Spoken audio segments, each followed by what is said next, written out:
Good morning and welcome to this morning's REST webinar. My name is Anna Lang and I am the Deputy REST Manager. This is the first of a series of 3 webinars, all with the focus of the REST consultation. Today's webinar will be looking at the overall approach, year to assessment structure and the panels. The intention of the webinar series is to allow those unable to attend the consultation events to hear the consultation proposals from the REST team. In addition, to allow us to share some of the reflections and discussions and key issues that were raised through the consultation event. Today's webinar is the first of 3.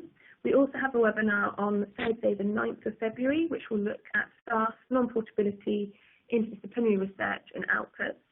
And the final REST webinar will be on Monday the 13th of February, and that will look at the approach to impact, environment, institutional level assessment and related weighting and outcomes. All 3 webinars will be made available via YouTube at the end of the series. The approach today, we will run through a number of slides and break those up into sections to allow opportunities for questions throughout. The first section will be introduced by Kim Hackett, REST Manager, and we'll look at principles behind the REST consultation and related CERN recommendations, unit of assessment structure. We'll then pause and allow opportunity for questions on that section. That will be followed by some slides relating to the representativeness of panels and associated production of the guidance to the REST. We'll then pause again for some questions, and then finally a section looking at the broad REST timetable and the approach to collaboration and next steps for the consultation. And then all remaining questions will be addressed. We may mute the webinar at times to give us the opportunity to sort through some of the questions that are coming in from you. If you want to ask a question, you'll see a black box just beneath your slides with an opportunity to type those in. You will only be able to see the questions that you have asked and not those asked by others. Can I ask that you do make sure that you input the correct email address when you ask a question? Therefore, if we don't have the opportunity to answer all questions through the webinar, we can follow up afterwards. I think that's all for housekeeping, so I will pass you on to Kim Hackett to get the content of the presentation underway. Thank you, Anna. Good morning. My name is Kim Hackett. I'm the REST Manager, and I'm going to start by taking us through some of the underlying principles from Lord Stern's review. That will just give us the overall shape of what we're proposing in the consultation and address some of the rationale behind the proposals. So the key principles underpinning the recommendations included aiming to reduce burden in the exercise, recognising that institutions in the previous REST had our evidence suggested, and Lord Stern's evidence sent in to him suggested particular areas of burden, including around staff selection. So seeking through the review of the exercise to address that aspect.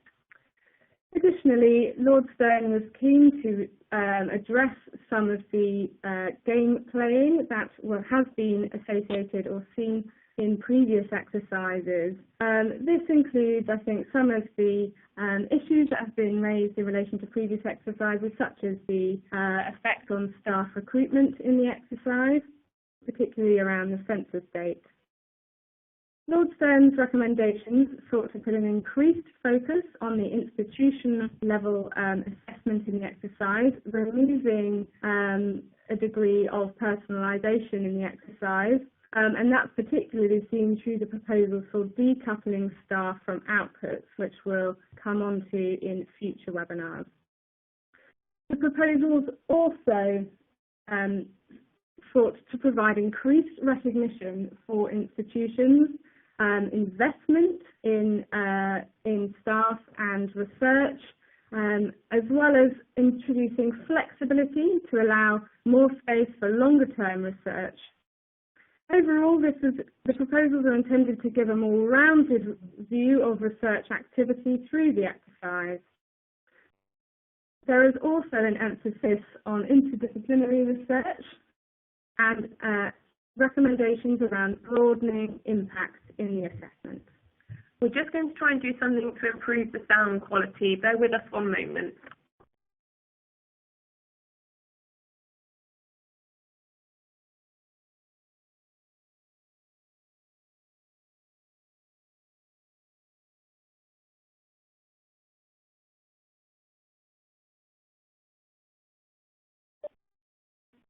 Okay, we're hoping the sound has now been improved, but please let us know if that's not the case. So the next area we want to touch on are the overall features of the REST consultation. We've divided the consultation into the areas as shown in this slide on which we're asking questions in each. We have been talking to institutions and sector representative groups, subject associations, throughout our consultation period so far on this range of topics, particularly through the consultation events. So we have 5 consultation events across the UK in January with institutions. We've also been doing some wider engagement with different groups as well. So we'll move on next to think about some of the discussions that we've been having at those events. So the engagement that we've done so far has been characterised by open discussion. There has been a wide-ranging exploration of those topics that I just touched on in the previous slide, and we've had input from multiple perspectives, including reflecting the range of different missions of institutions, from different groups of staff within institutions, and from different subject groupings as well. So a really broad input into the discussion so far. We've seen key areas of consensus emerging from the discussion that we've been having so far, some of which we'll touch on today and some of which we'll touch on in future webinars as well. But in general, there's been support for the overall approach we're proposing with the REF, which is to maintain an exercise based on peer review and assessing outputs, impact and environment. There's also been reflection on the underpinning principles, as I introduced at the start of the presentation, including areas where the implementation raises certain issues for further consideration. Some of these issues are around the practical aspects of implementation, and some are around the trade-offs which have been identified through the way the different implementation proposals present 4 different aspects.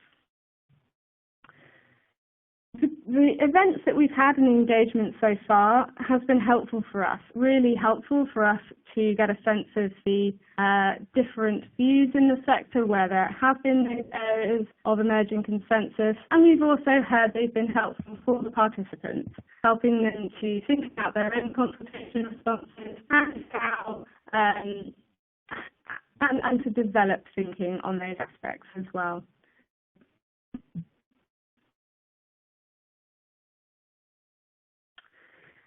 So to focus in a little bit more detail, the consultation events focus quite in depth on the areas of submitting staff and outputs and on the institutional level assessment. We had breakout group discussions on those areas in particular, which raised a lot of discussion, particularly around the use of proposed use of HETA data in the consultation, and around the proposals for submitting staff and outputs as a package and the interrelationships that are inherent within that.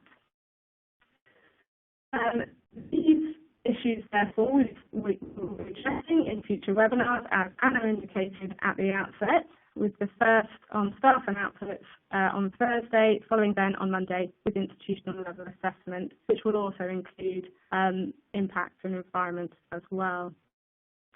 We've also had some wider points of feedback coming through from these events, including reflection on the impact of the proposals overall on the outcomes at the UK level, including those areas of tension that I briefly mentioned and which we'll touch on in further detail as we go through the webinar, around the time frame and particularly recognising the point at which we are in the REF assessment period, and a sense of desire to have guidance and criteria as soon as possible. Interdisciplinarity has also been raised in various areas throughout the consultation events, particularly in relation to the institutional level assessment, but also in relation to the submission of staff and output. So we'll also be coming back to talk about interdisciplinarity as we go through the webinar on Thursday.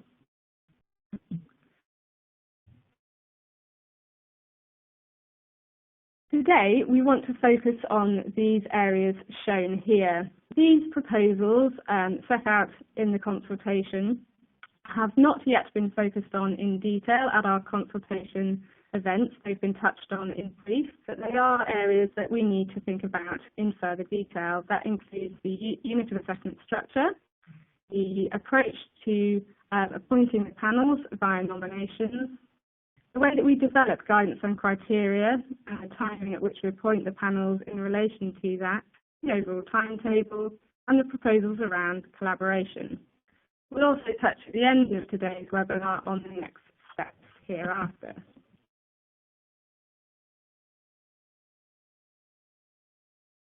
So to start with the unit of assessment structure, the principles underpinning our proposals on this aspect of the consultation are around retaining the advantages of the broader units of assessment that were introduced in REF 2014. These introduced further consistency in the assessment by the sub-panels, reduced the fluidity between the unit of assessment boundaries, and further supported the submission of interdisciplinary work. It is our view that retaining the structure in 2014 as far as possible will improve comparability in outcomes between the exercises. It is our proposal, therefore, that we retain the two-tier structure with 4 main panels as in 2014, aiming for consistency with that structure where possible.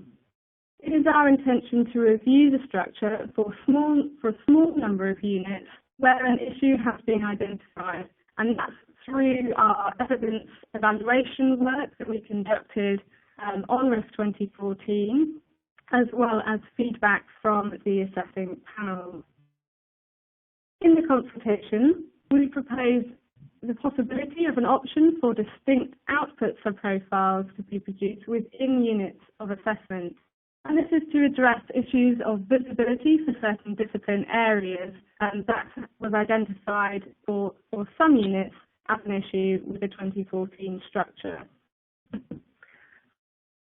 We're conscious that quite a few people are having some problems with the sound again, so we are going to just try and reconnect the call. My apologies.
Okay, we've tried to resolve the sound issues as far as possible, so we're hoping that you'll now be able to hear us clearly, and apologies for the teething issues there, but please do again get in touch if you're struggling to hear us.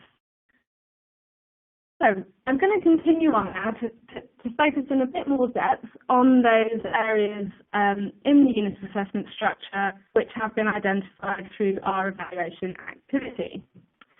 So the first area are the engineering units of assessment in 2014, which were units of assessment 12 to 15. We've had feedback from the assessing panels that there was an inconsistency in institutions' submission approach, with institutions choosing differently whether to use the general engineering panel or the discipline-specific engineering panels. This created uneven panel workloads and affected the comparability of the assessment outcomes in these areas. So we'll be exploring in time to come with the engineering community how the structure may best be revised for the 2021 assessment. And we're also seeking views on this issue from institutions through the consultation. So please do provide your feedback in relation to this issue. With regard to Unit Assessment 17, which was Geography, Environmental Studies and Archaeology, we've had feedback that there were discipline-based differences in the panel working methods and concern about the reduced visibility with regards to outcomes for those different discipline areas at the end of the assessment. There are also other areas which we're welcoming feedback on, and that's the Unit Assessment 36, which was Communication, Cultural and Media Studies, Library and Information Management, and seeking views from institutions on the submission approach and outcomes in relation to that unit of assessment. And we'll again be working with the relevant subject communities throughout the consultation period and beyond to determine the best way forward for that unit of assessment.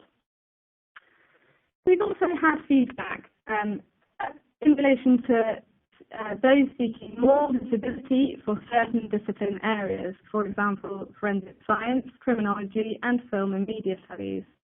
So we're welcoming your feedback on these issues as well, and in particular, whether the concept of a separate output sub-profile may address some of the issues across the areas that I've discussed here, to be considered alongside alternative options.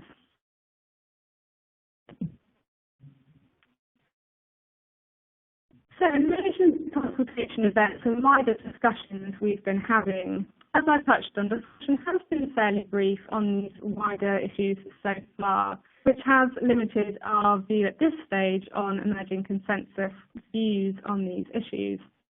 But what we have heard has suggested agreement with those areas that I've just touched on as being the right ones for consideration.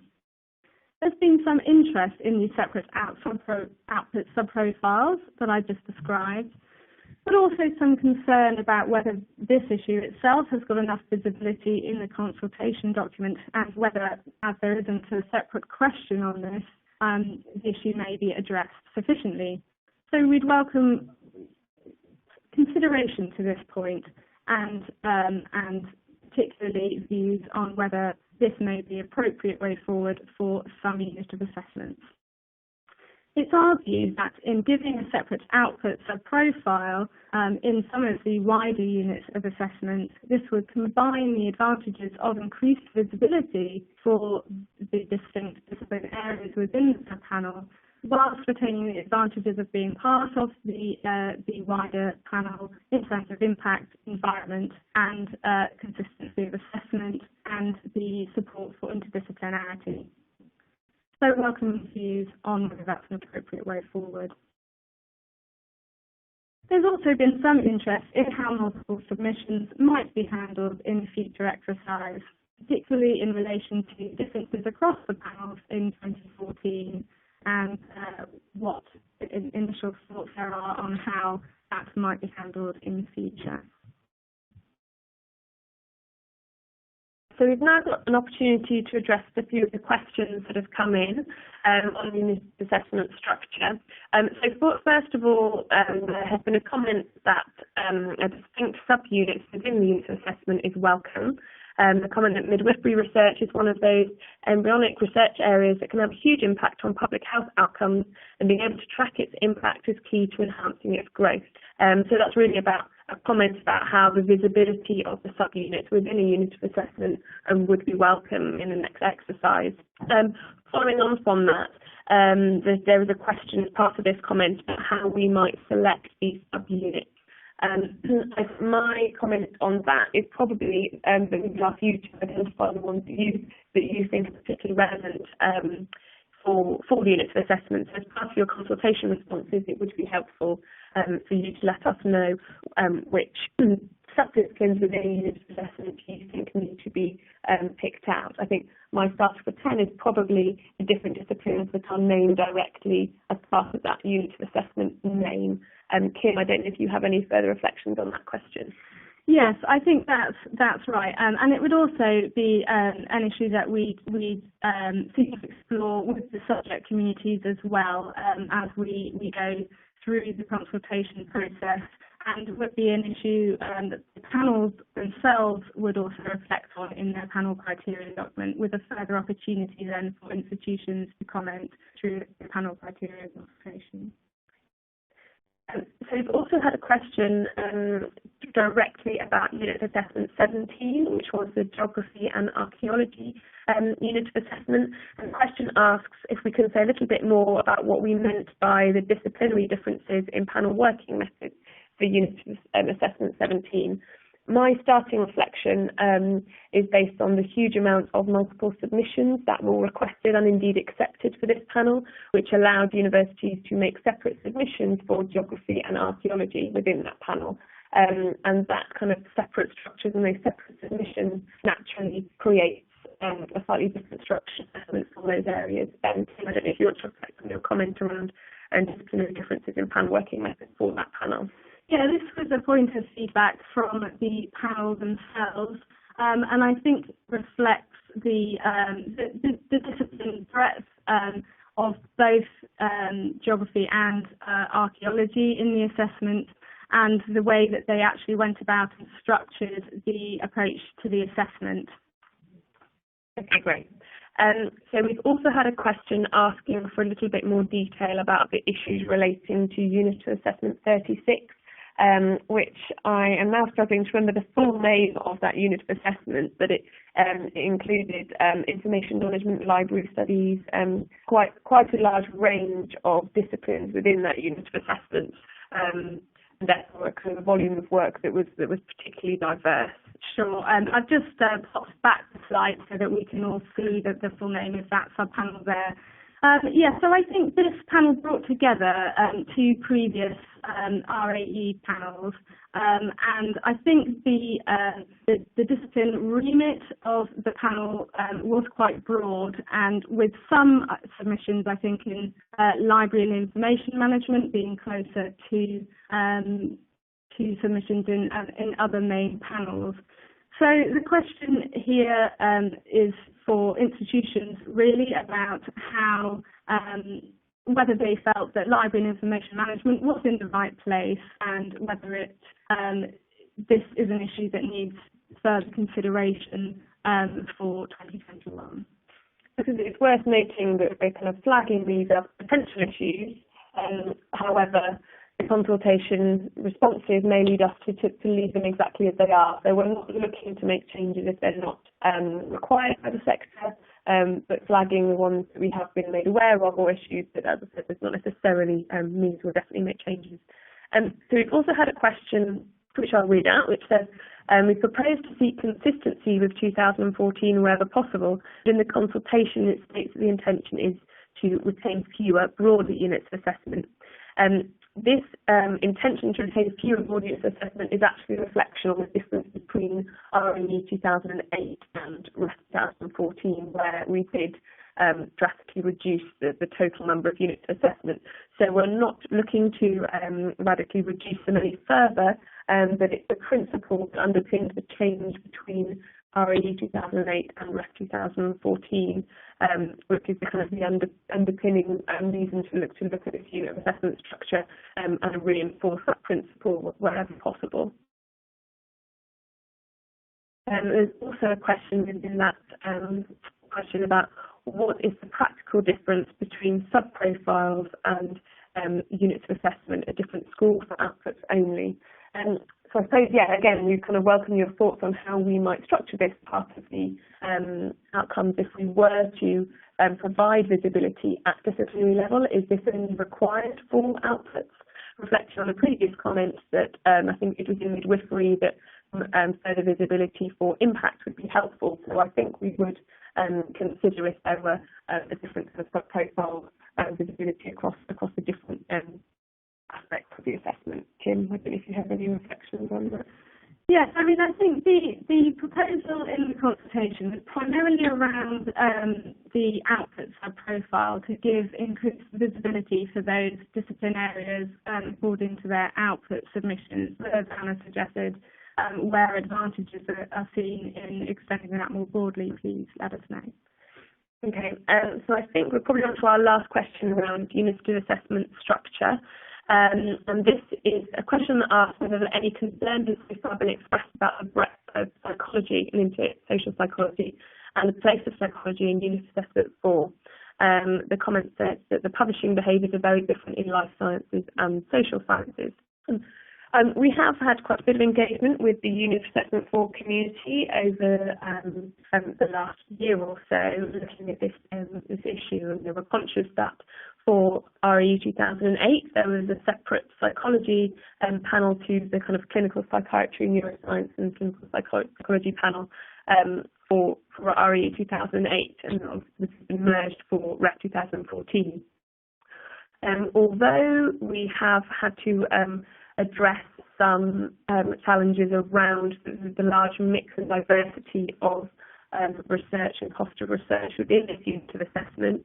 The message we have had from the community as a whole is that there is a lot of value in this being maintained as one panel, and they're not being seen to be kind of any stigma attached to being on a certain side of the psychology spectrum. So in terms of, I think we do need to ensure there's appropriate recognition for all of the individual parts of this panel, but the overriding feedback we've had from the broader community is that they're happy to remain as one unit of assessment. Obviously, we may have other feedback from that in consultation responses. So if you have any further questions about the unit of assessment structure, please do email those into us.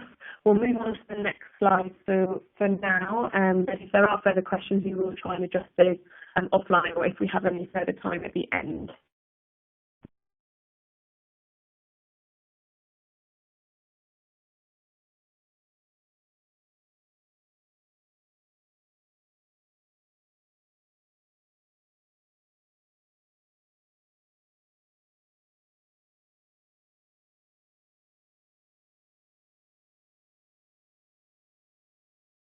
So we're going to move on to the representativeness of expert panels now. We hope that the sound quality has not deteriorated any further, and apologies if you are struggling to hear. So the representativeness of the panels, we're looking to try and improve the limited progress made in terms of the representativeness of panels which existed in REF 2014. And the consultation document explores two potential approaches to this. On the one hand, we are exploring how we might go about increasing the pool of candidates from which the sub-panel members are selected, and whether by expanding the eligible nominating bodies. So at the moment we have a list of nominating bodies which has been published as part of the consultation, and will need some revision to ensure that's up to date. But in the previous exercise, universities and individuals were not eligible to nominate individuals for the sub-panels.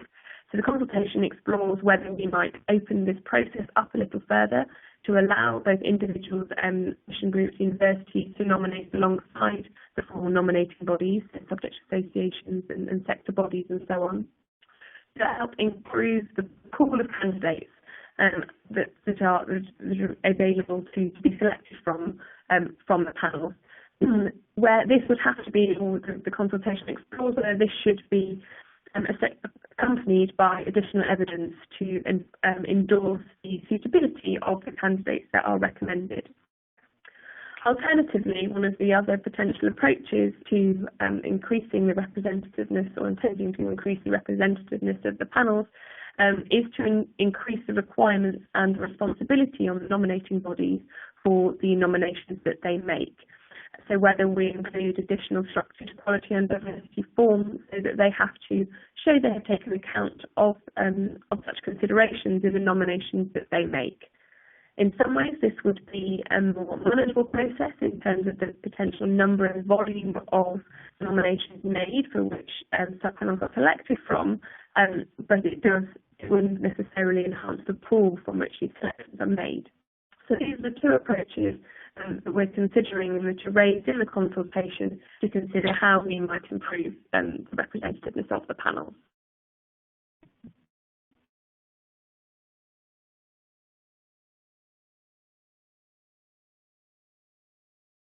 As Kim mentioned in her previous slide, this wasn't an aspect of kind of direct discussion at the consultation events, although we have had some general feedback through the open plenary sessions at the consultation events on this issue. There was broad support for trying to improve the representativeness of the panels, and broad support for allowing institutions particularly to make nominations for panel members. Some suggested, or it was suggested, that this might just be universities or HGIs able to make nominations. However, I don't think we would look to exclude subject associations and broader sector bodies from that, but interested in your views on a suitable pool of potential nominators in your consultation responses. There's another suggestion that actually what we need to do is provide further guidance to the nominating bodies that are making nominations. There's a suggestion that a couple of previous nominating bodies in the same area would all have recommended or nominated the same handful of people, which therefore means we have the same people recommended a couple of times in a much smaller pool for the subpanel members to be selected from. So there may be a part for us to play in providing further guidance and having further conversations with some of these nominating bodies to encourage them to widen the pool of nominations that they make to us. And this could be done alongside or instead of increasing the eligibility of those that can nominate subpanel members. I think whatever our approach, the message we had is that it's important this is seen to be transparent and to encourage sector buy-ins, the feeling that these panels are suitably representative and have the endorsement of the communities in those subject areas. It's also suggested that we need to make sure not only that the representativeness of the panels covers equality and diversity characteristics, but also the types of institution is considered to make sure that these panels are suitably reflective of the sector at large.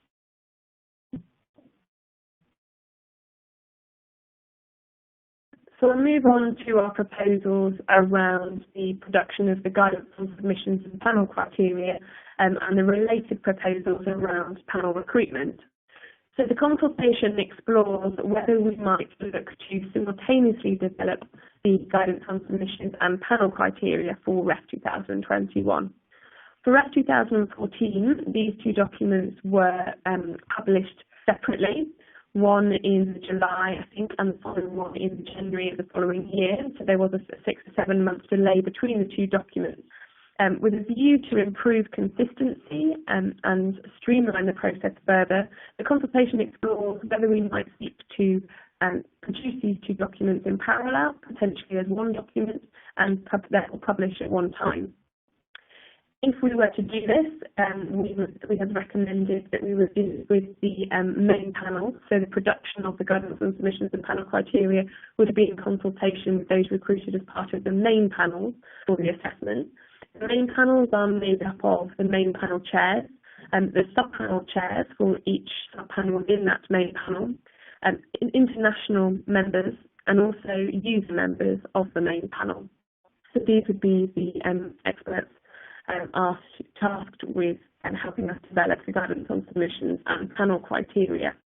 For the rest of 2014, the development of these documents, particularly the panel criteria, was done in consultation with the wider sub-panel group, so included most sub-panel members as well. So if we were to develop this document in one with a smaller group, we would therefore look to appoint a broader sub-panel membership at a later point in the process, nearer the start of the assessment year, rather than having all panels meeting in bulk from the very beginning of the assessment. This would be with a view to streamline the process. There would be an expectation for these main panels, which are part of the development guidance and panel criteria, to consult their communities to ensure that the development of documents is suitably in line with the subject communities and has the endorsement of the sector, even though this isn't directly with the sub-panel members.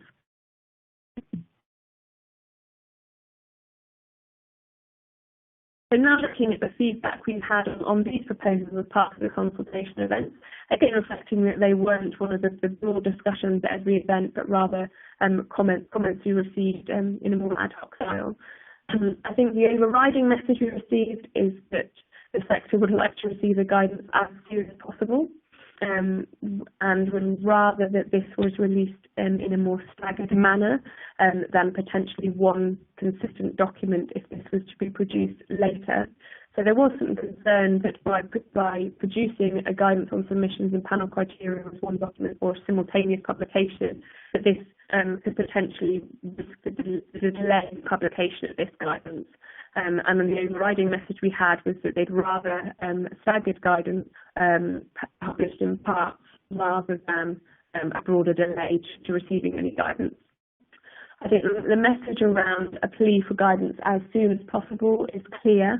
However, we need to make sure we balance the need to get that guidance out to you and ensure that it is clear, accurate and consistent, so that what we do publish is able to be used and doesn't need any further following up afterwards. In terms of the later appointments of sub-panels and actually relying only on the main panels for production of this guidance, there was some concern expressed that it shouldn't be left solely to the main panels, particularly around units of assessment that do cover a broad range of disciplines, and whether an alternative might be to recruit at least a core group for each sub-panel. This might be a sub-panel chair and deputy, or it might be a couple of additional members to make sure that the main disciplines within that panel are covered and can contribute directly to the production of the guidance. There is also a comment that the late appointment of panel members may have an effect on the panel members' ownership of the criteria and ownership of the process on the whole. We need to ensure there is sufficient buy-in to the assessment, and an earlier appointment of these panels would help that. I think that are all the slides we have on this section, so I shall pass over to Kim to help look at the questions. Thanks, Anna. So we've had a range of questions in relation to the composition of the panels, including questions around should there be a proportion of previous REF panel members appointed to the panels to enable some consistency from previous exercise.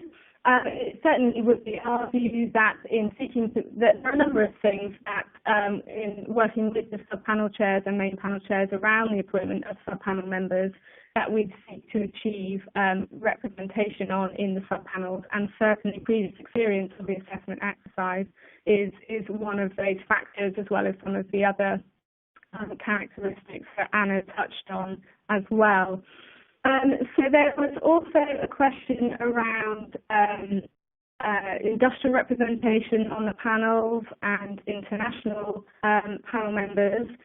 So taking the first, we will again seek to appoint a range of research users to the assessing panels as in REF 2014. The experience of the users that we appointed last time was gathered through feedback following the exercise, and it was generally found to be a really positive process. But they also provided us with some helpful insights into how recruitment of those types of panel members could be improved, and that's particularly around the level of information that's provided to them about what the role entails and the time commitment involved. So we've taken on board those points as well, and welcome further views through the consultation on how we can widen the pool of research users nominated to be on the panels.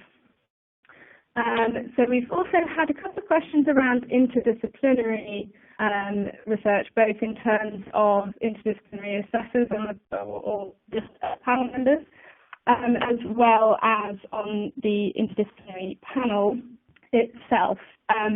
So what I would say is that we are going to be considering interdisciplinary research in the assessment on Thursday. So please do join us for that webinar again to hear a bit more detail about the proposals.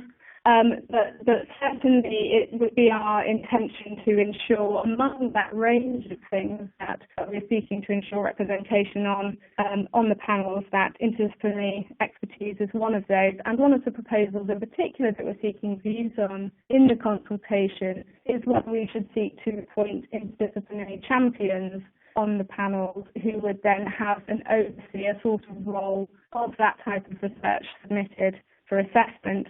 But as I said, that's really something that we're seeking to cover in the next webinar, so please join us then for further detail on that aspect. So do you want to add in at this stage, Anna? No, I don't think so. I think we can see lots of questions coming in also around staff and outputs, but we will leave those topics until the next webinar. Yeah. Okay, so some questions then that we've had on the criteria, particularly around the timing of the panel criteria and guidance and submissions in relation to a consultation period. At the moment, we are early days with some of this because most of the development of this aspect of the exercise will follow the consultation period. It would be our expectation that we consult on the panel criteria, which are the detailed implementation of the guidance for the different discipline communities. And it's important that those subject communities get input into that process. The impact of that and its relationships to the guidance depends certainly on the outcomes of the consultation, but suffice to say that we will certainly be seeking that feedback. Okay.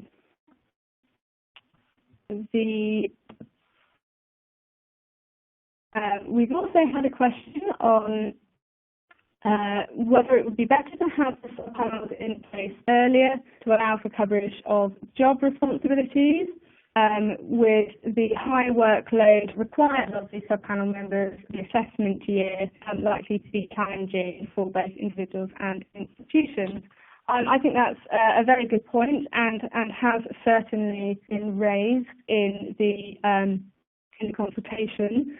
To an extent, we could explore doing a range of things with the appointment of the sub-panels, including the appointment of a core group, as I suggested, and potentially then increasing the number of assessors to the panels.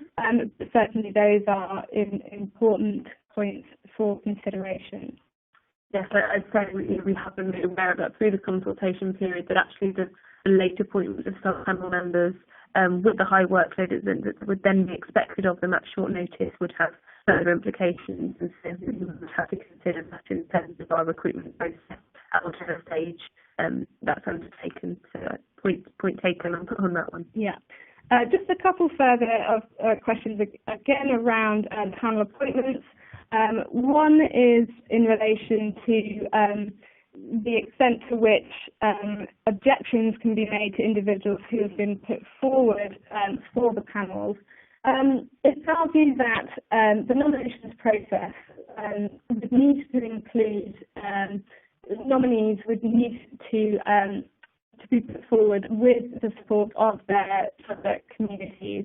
So rather than a process of objections in that sense, it would be a case of being put forward with the support and as individual researchers making the case through your subject bodies around the support for individuals being put forward. And the final question here is whether there's likely to be an increase in the representation of user assessors across the panels.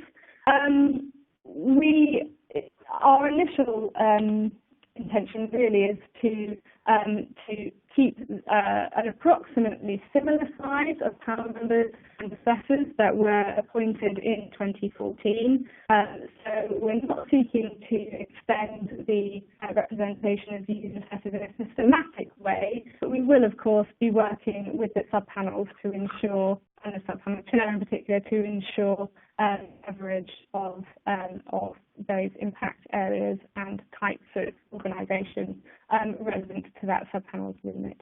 And I think this is also a reflection of a broader intention to maintain the number of impact case studies, and so we will need to consider workload and the kind of units of assessment where these impact case studies will be in their highest volumes in relation to the number of research users, the user assessors that are appointed. Okay, we're just going to move on to the next set of slides. Bear with us for 1 moment.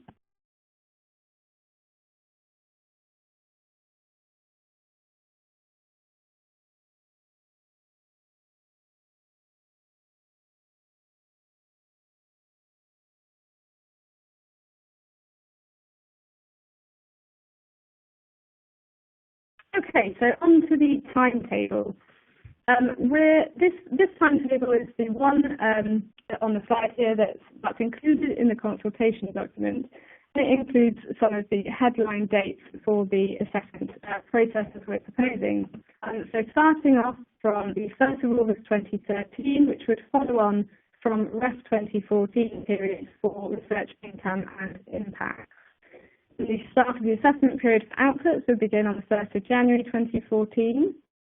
Skipping next to our consultation deadline on the 17th of March.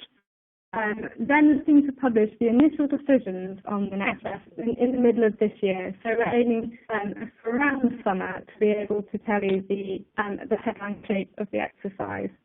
We're also looking to appoint the panel chairs throughout the middle of this year, and that's in order to begin that process of developing the guidance on submissions and panel criteria, which we're seeking to get to you in 2018, but obviously, as we've just touched on, some of the details around the timing of that to be determined as a result of the consultation.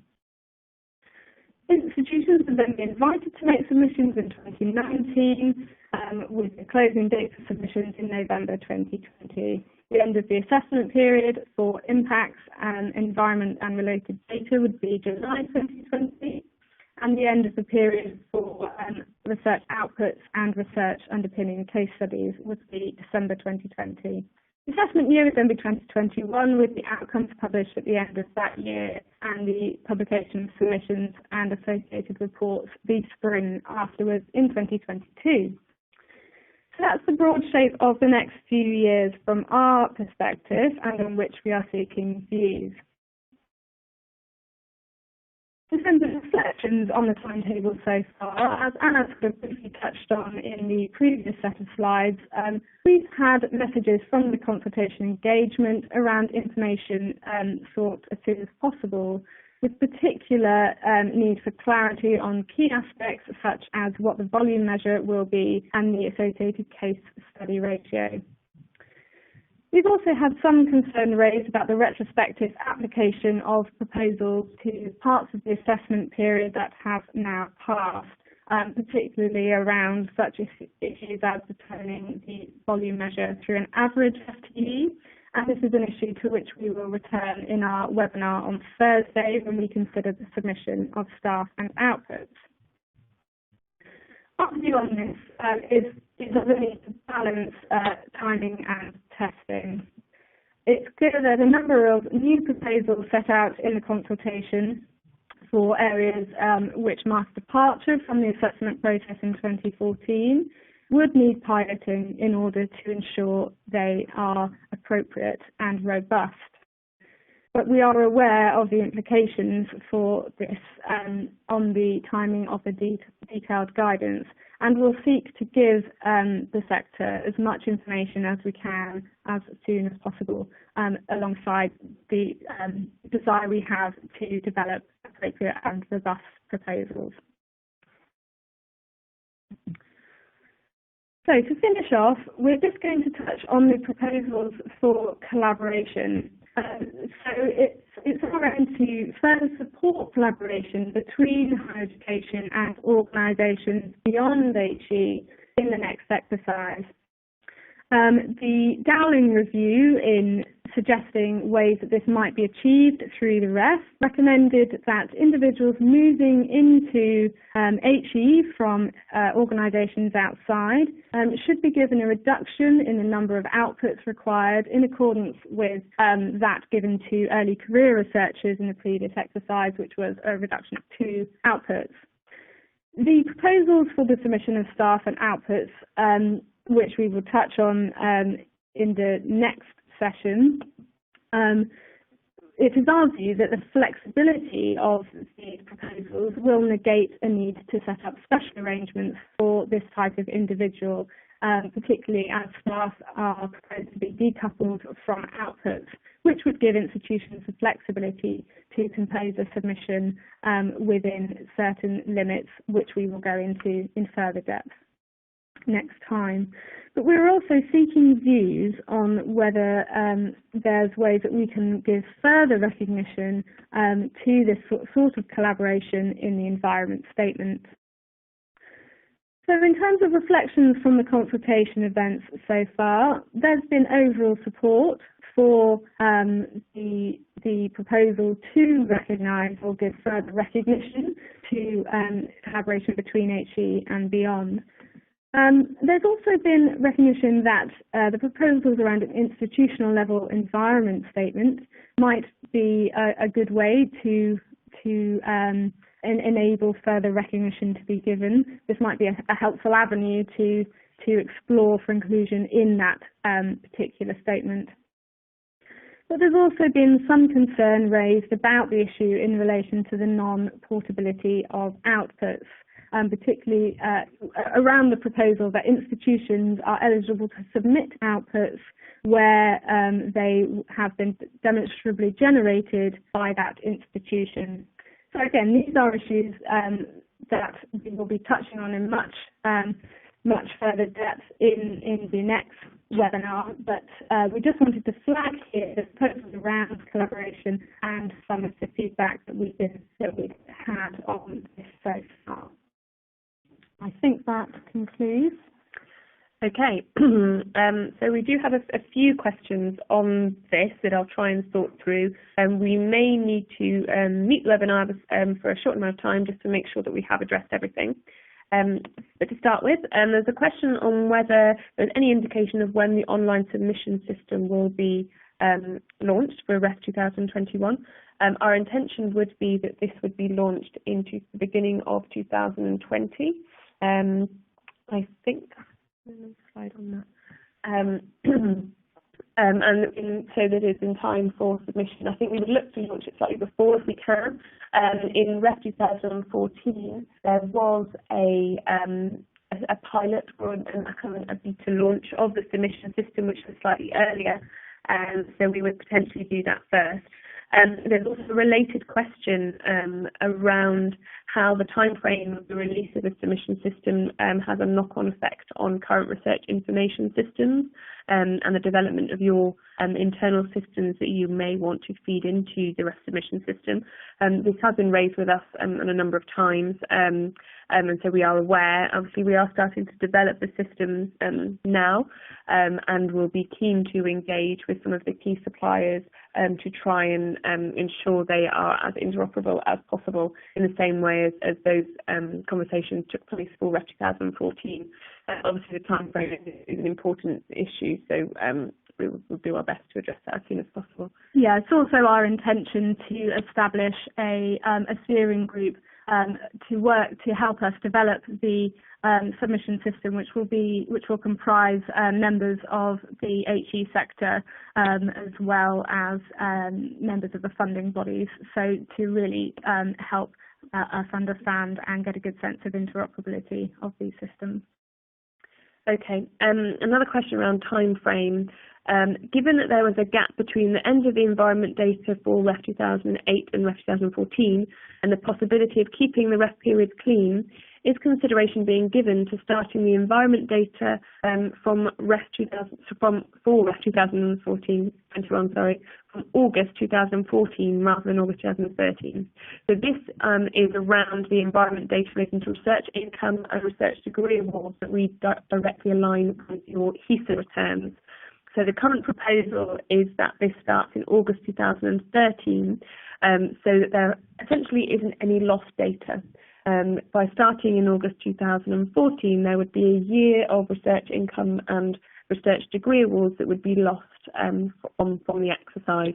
So that is the reason behind our intention to start this slightly before the kind of other dates for the REF period.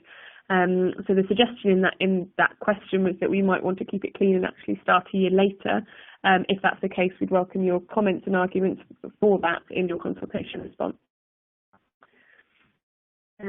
There's a question around whether we're going to all panel chairs, just the main panel chairs. I think that's probably from the last section that we discussed, and then around producing the guidance document, and that would be for all of the sub-panel chairs within the main panel. So it's not just main panel chairs, but all members of that main panel.